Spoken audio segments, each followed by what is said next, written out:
nibaza ko mu bahanzi ba gospel nabo bagira imikoranire iri ku rundi rwego. Nka gute?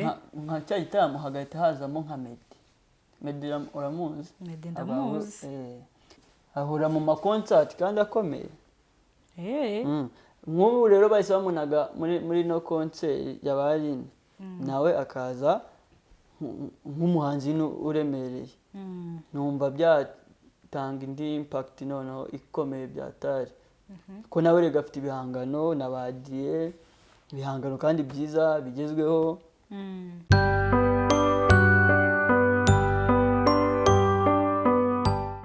Ladies and gentlemen, mumeze mute? Kigali mumeze neza? Turagarutse nanone mu kiganiro cyacu bagiye kujya bakurikirana abantu benshi namwe murimo bakita Kigali Show. Ndi kumwe nande? Ndi kumwe na Aline. Aba nizo ayifatanya na Keve kubagezaho amakuru agezweho muri iyi minsi. Aline meze neza? Meze neza cyane. Ndi kukubona. Je bisanzwe. Urumva? Ariko narindi kureba kuri internet mu kanya. Mitambona umuntu bita Aline Gahongayire. Akaba ari umwe mu bantu cyane bazwi nk'aba legende muri gospel. Ari gutegura igitaramo kizazamo n'abandi bantu barimo nabonye ejo musibe ejo hahishe barashyizemo umuhanzi nawe usa nkaho ari kuba mukuru. Uramuzi? Reka ubwo mbwira n'ubuye. Bamwita Josh Ishimwe. Joshua. Ishimwe. Umwe ufite ubukwe ejo bundi? Na Manu ariko Manu we bamwongeyemo mu minsi mike ishize. Manu se tumuzi? Emivox. Ndamuzi. Ni ukuvuga ngo iki gitaramo kizabera ahantu bita i Buruseli. Sibyo? Kwinjira bizaba ari amayero 50. Ambo, tuzageyo. Tuzajyayo? Biragoye kuva, sibyo? Ariko ikintu twagira ngo tubwire abantu nuko gospel iri kugera ku rundi rwego kandi rushimishije. Buriya gospel mu myaka mike ishize yari taraguka, niko nabyita. Yari taraguka wasanga umuziki wawe uri roko, urumva abantu bakorera muri Kigali mu ntara. Sije n'ibyo n'amashusho basigaye bakoresha ararenze kabisa. Urumva ariko Aline Gahongayire hano yakuzaniye igitaramo. Ntekereza ko kizaba ari cyiza. Kizaba ari cyiza kabisa. Kuko nanjye nigeze kubona iyo afishe. Kizaba ari cyiza. Irenze rwose. Iriba abahanzi bo muri iyi minsi bari kuzamuka barenze. Nka Joshua kabisa nawe ari hejuru. Joshua hano azabikora cyane. Ahubwo ahika nkubaze. Ese umuntu bita Gaby Kamanzi. Wamuvugaho iki mu bintu bijyanye no kuvuga ngo n'ukuntu bagaragaraga mbere? Buriya niba warakurikiranye amakuru ya gospel kuva kera, hari umuhanzi bitaga Tonzi na Gaby, urumva na Aline Gahongayire basiga ari nkabo bafashe nyine bamama kabisa bameze neza. Ariko muri kano kanya ubu turi kuvugana bari gukora ni bake cyane. Ni bake haje urubyiruko rwaje rubakura mu byagenze bite. Iyo nkuru mise nyiboneraho kuri no show ya Aline. Ariko uyu Aline akaba azi ubwenge bwinshi cyane kubera yuko we ibintu bye biri modern, ntago bikiri nka kera. Nyine kera wasanga gospel ukuntu imiziki ikorwa hari ukuntu cyane bibanda mu bintu bya zamani, urumva bakavuga nyine gospel ubu yateye imbere. Nawe iyo ubirebye ubona uku imiziki basigaye bakora ubu ngubu jare zose kera basigaye binjiramo rwose. Kera wabonaga nk'ubu ngubu kera wabonaga Aline Gahongayire ejo bundi yarantunguye akubita kabisa gospel hanze y'amapiano. Warayumvise se? Iyo ngiyo ubwo sindayumva kuko ntarayumva ahubwo. Niyo ntago ari vuba haciyeho nk'imyaka ibiri buriya ariko irageramo. Kandi urabona ko ari umumama uri civilize. Uri kubona Aline Gahongayire se ukuntu kuri akuntu ameze agakora amapiano. cyararenze pe agakora amapiyano ni ikintu nyine abanyarwanda bakeneye kureberaho. Ni ukuvuga ngo ntabwo gospel ari injyana iri ahantu hamwe ku buryo bazajya bayifatira mu dusiro gusa. Hari abantu bakunda gospel buriya nka Mbonyi nawe ariko agira uburyo akoramo muziki, ariko nyine baba bakeneye no kuzanira abantu ibintu bigezweho. Niba hari genre igezeho runaka yo gukoreramo indirimbo kumva ejo bundi nabonye Emi Fox n'abandi bahanzi batandukanye barakoze rumba. Rumba wabonye ukuntu yari imeze? Ndi kubibona pe n'ubu ngubu nibaza ko ibyo ndi kureba. Iriya rumba ukuntu yari imeze rero ni gospel modern pe, ni gospel modern. ntago nyine kera hari ukuntu abantu bamwe bundi batakurikirana gospel kubera ukuntu yari imeze, yari mu gasayiko gatoya kameze ukuntu ku buryo umuntu nyine wakundaga music muri general bisanzwe wasangaga cyane avuga ati se gospel nzakagendana gusa. Ariko ubu ngubu urabona ko nyine kubera ko n'iki gitaramo bari gutegura, ndatekereza ko Josh niba uzi ibihangano akora ndabizi pe, ntabwo bisa no kuririmba cyane, ntabwo bisa nyine birimo kinyarwanda, traditional kandi ari gospel.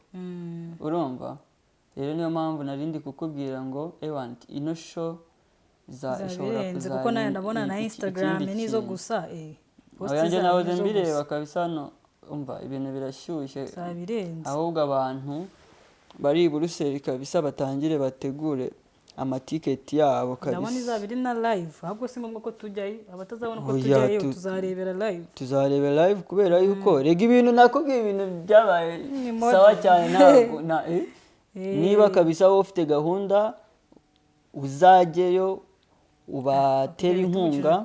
Ariko amatike ukuntu narayabona Buruseli nyine urumva birakomeye, ariko hari abantu bariyo kandi biteguye kuzatendinga kino gitaramo. Twe tuzajya live, twe tuzabikurikirana live, ariko ndakeka bizaba biryoshye bimeze neza kabisa.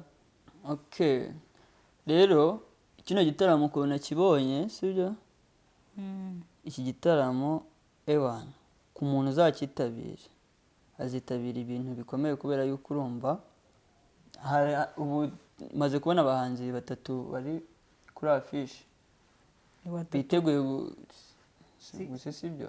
Ni Josh Gahongayire na Josh na Emi, hari n'undi mukobwa ko ntamubonye bamwita Peace Soziana.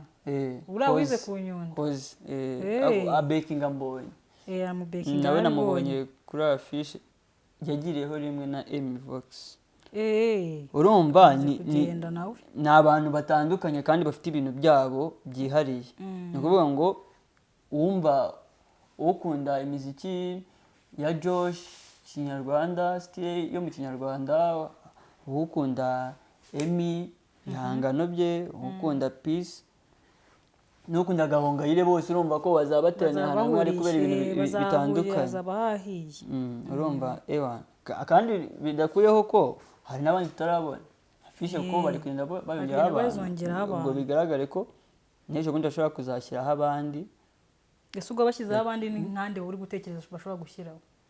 Njyewe rero ikintu natekerezaga umva usigaye nawe uri hejuru pe muri ushobora gukura nk'abantu ku buryo abanyarwanda benshi bajyayo bagafata amatike yabo rwose bakajya mu Buruseli. Njyewe nibaza ko mu bahanzi ba gospel nabo bagira imikoranire iri ku rundi rwego. Nka gute? Nka cya gitaramo hagahita hazamo nka Meddy uramuzi? Meddy ndamuzi. Nawe usigaye yagiye muri gospel rwose. Umva arimo neza muri gospel kabisa, kandi urabona ni ibintu buri yahoze ashaka, ariko yari yarabuze uburyo. Ndatekereza yari yarabuze uburyo kubera ko n'uriya mwanzuro kugira ngo ufate ni ubwabyo n'ubutumwa bukomeye kandi bwatumye imbaga nyamwinshi igaruka kumwumva muri gospel, nuko abantu batajya babyumva. Ariko uriya guhita uhindura kuriya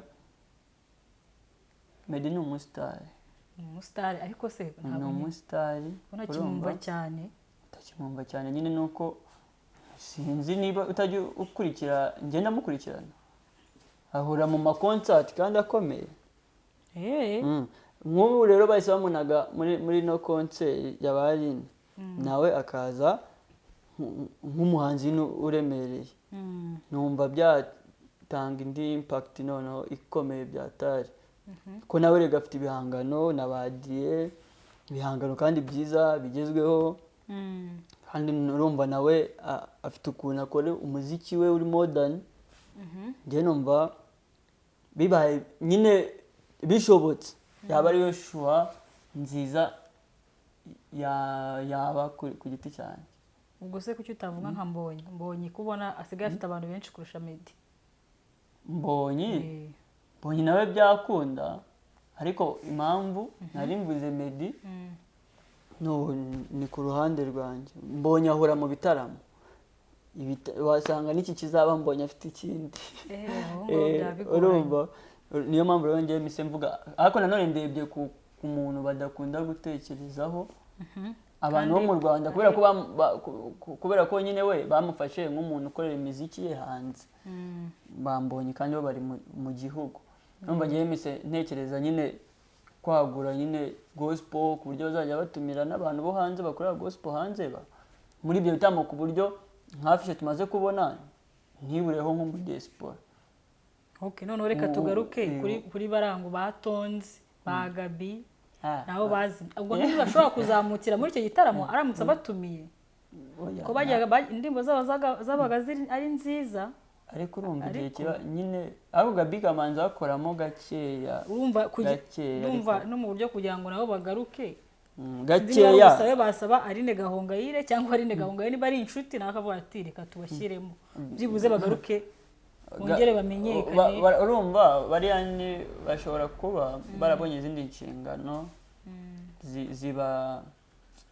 nyine zibafata kwitabaza umuziki cyane kubera ko ujya kubona ukabona nka Tonzi Gaby nka rimwe mu mezi angahe kubisa igihangano hariya kikaza ari cyiza nta ribi ariko ugasanga nyine ntabwo bakirimo nka kera sinzi niba utaragiye kubireba wajya kubona ukabona akubisa album hanze umva yadanje kabisa ukabona nyine gospel nyine gospel ukayumva buri hantu. Ahubwo se tuvuze ibintu tugasubira ibindi kera hari abandi bahanzi bari bazwi muri gospel uretse bo ntirumva gospel gakera nta nubwo yari akagera ku rwego iriho ngibone platform nk'iy'ubu ifite niyo mpamvu byarabaye ikibazo ariko abagospel bari bahari abagospel benshi bari bahari ahubwo nta platform nyine abagaragaraga n'imbarwa kandi bakagaragara cyane ukabamenya ariko abo ngabo bagaragaraga cyane abenshi muri bashobora kuba barabonye inshingano zibafata nka Aline Gahongayire ngenda hamya nashidikanya ko muri generation ye ikora umuziki arakora arakora ujya kubona uko nagutunguye rwose arakora rwose ahubwo nibaza ko n'abandi byababera urugero rwiza mu bantu bo muri generation ye. Ese ubundi bwo ntabwo ashobora gushyiramo worship teams akashobora kuba yayashyiramo amwe nk'ayo mu Rwanda nyine amwe akayazamura kuko nabo baba bakeneye kuzamuka ariko se kamubaza ikibazo kandi nsubize urumva no kugira ngo bakore ibitaramo hariya haba harimo imibare myinshi ndabizi kuko kuzamura worship rero muri Buruseli harimo n'ababa badafite n'amaviza ni ibintu bikomeye niyo mpamvu nabona ibyo bintu ntabwo wenda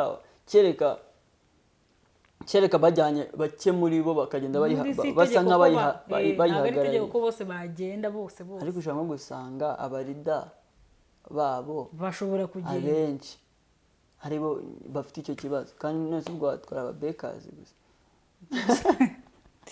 ako ngako karacanganye kuri rwa rwego rw'uko nyine umuntu yakumvije atavuga cyakoza byo ariko nta nubwo bashobora kudakoresha izo mu Rwanda ahubwo bagakoresha n'ubundi iz'abanyarwanda bariyo ese ushaka kumbwira ko buriya hariya hatari abanyarwanda hatari amacaca y'abanyarwanda kandi bafite ama worship ameze neza ngo yahabura habwo ibyo bintu wabivuze nibyo buriya bagatekereje nka worship irenze ikorera nko muri icyo gihugu bagahita bayizana ikaza naho tuvuga se ko tuzabihaye simbizi kabisa kuri afishe yabo nta ibyo bintu kereka ihari bashyira kuri afishe n'ibyo kereka bajeho nyuma ariko ubu tuvugana ndi kubona wagira ngo bari kugenda baya-updatinga bashobora nabo kubashyiraho ntawamenya reka dutegereze ibyo biri kuza muri iyi minsi turebe ko bazaza updatinga afishe zabo ko maze kubona eshatu imwe iriho Amy Vox indi iriho Joshua na Aline Gahongayire zirahari ubwo rero keretse niba zasohora izindi oya n'ubundi igitaramo kuko nazo yazisohotse mu minsi ishize ntabwo twari tuzi ko nabo bazabashyiraho bashyira no gushyiraho abandi cyangwa batashyiraho n'ubundi ayo worship bagashyiraho abandi bantu ariko nyine ku buryo buriya igitaramo rega reka nkubwire buriya igitaramo twacyita igitaramo nyine kiri kubera hanze kitari mu gihugu hano ni ikintu kiba kiremereye kigomba no kwitabwaho urumva nka Rine ndatekereza aricyo gitaramo agiye gukora kiri big ariko hari icyo yakoze mbere nabwo agikorera hariya muri Bruxelles cyane kiruta ikingiki ngo nibuka wagiye bari Gabi bari Tonzi umwe muri abo ntabwo cyaba kiruta iki ndatekereza ko aricyo kinini kandi ikintu kivuye mu gihugu kigatembera kiba kigomba kuba kinini kugira ngo kigere n'aho gisiga gospel urumva nk'iki gitaramo kibaye kinini hahita haza n'abandi bantu bakagira ibitekerezo byo gutwara ibindi bitaramo mu bindi bihugu urumva ariko nanone iyo igitaramo nk'iki kiri abantu ntibakitabire kigaflopinga n'abantu bahita bacika intege bakavuga ati nanjye nintegura igitaramo ejo bundi kizaflopinga ntabwo kizitabirwa kandi urumva ntabwo ari umurimo w'Imana ariko umurimo w'Imana ntabwo ukwiye kugira kutashyigikirwa uri murimo w'Imana nacyo dusaba abantu ahubwo iki gitaramo cyakabaye kuba kiba kinini kubera ko ni igitaramo cya gospel kwanza kikaba kinini bagashyiramo abantu benshi kabisa ku buryo igitaramo nyine n'umuntu uzakibona wundi ufite gahunda yo gukora ibitaramo azavuga ati wow reka noneho nanjye njye mbikora muri buno buryo nabonye ibintu ari sawa cyane aba bantu rero tukababwira cyane kugira ngo batazaterana Aline Gahongayire ugasanga ibindi nyabineka aho rwose ibyo nibyo kuko ngira ibana ngombwa nzanajyayo buriya ntanagutana oya wanateguka cyane ariko njye muri internet yabikemuye nzaba umva ni 100% kabisa ngende note tuntu twose ariko uri kuri tere biba byiza kurusha utari uzaburiyo nanjye nariyo tuhuze ibitekerezo urumva ariko nyine urumva ko bizaba ari byiza ku rundi ruhande bizaba ari byiza kabisa igitaramo kizaba abantu bakomeze bakitabire urumva ibyo nandi kubwira nari ndi kureba hano kuri afishe ndi kubona ari 7 June 2025 saa 12 Proximus Lounge ubwo niho kizabera noneho amatike aho bayishyurira hari nimero ziri kuri afishe byaba byiza iyi afishe bayishyizeho abantu bakazayireba utafite updates z'uko yagura amatike akaba ariho azayakura mushyigikire umurimo w'Imana ukorwe neza kabisa kuko bari byiza abandi baba bashaka kumenya information zirenzeho bahajya kuri nuza page ya Instagram ya Aline Gahongayire ngira ngo yitwa Ariga Love afite boutique barahita bamubona rwose barahita babona afishe ziriho hariho na highlight bivuga kuri iyo nuza ku icyo gitaramo byose bagende byose bashaka barabibonaho ari nako tugeze ku musozo kino kiganiro ndatekereza ko tuzagenda dutanga ibintu byinshi byiza kandi abantu bagomba kugenda bamenya mu bintu bigiye bitandukanye by'amakuru ari kuvugwaho niko twari tuzateka tunyarukire muri gospel tumenye uko bimeze muri aka kanya, tubabwire ukuntu bimeze, iki gitaramo kitanabacika na dore amatariki ari kwegereza, yageze tariki 7 ejo bundi rwose dore hageze. Niyo mpamvu rero turabakunda cyane, tuzatubana ikiganiro cyacu nakagaruka kenshi gashoboka cyane rwose, tubaha amakuru ari ku trendinga kandi amwe yabafasha kuguma mu murimo w'Imana, ngakora Imana birushijeho. Hari n'igihe tuzajya ducishamo twabwira ijambo ry'Imana, ndikumva amagambo yaba menshi ariko reka tuzabivuga ubutaha. Mwakoze kubana natwe, mukore subscribe, share and like, mushyiraho n'amakomenti tumenye ngo mwifuza kumenya ibiki byose mukeneye tubibagezeho. Murakoze, mwari kumwe nanjye Aline Kevin.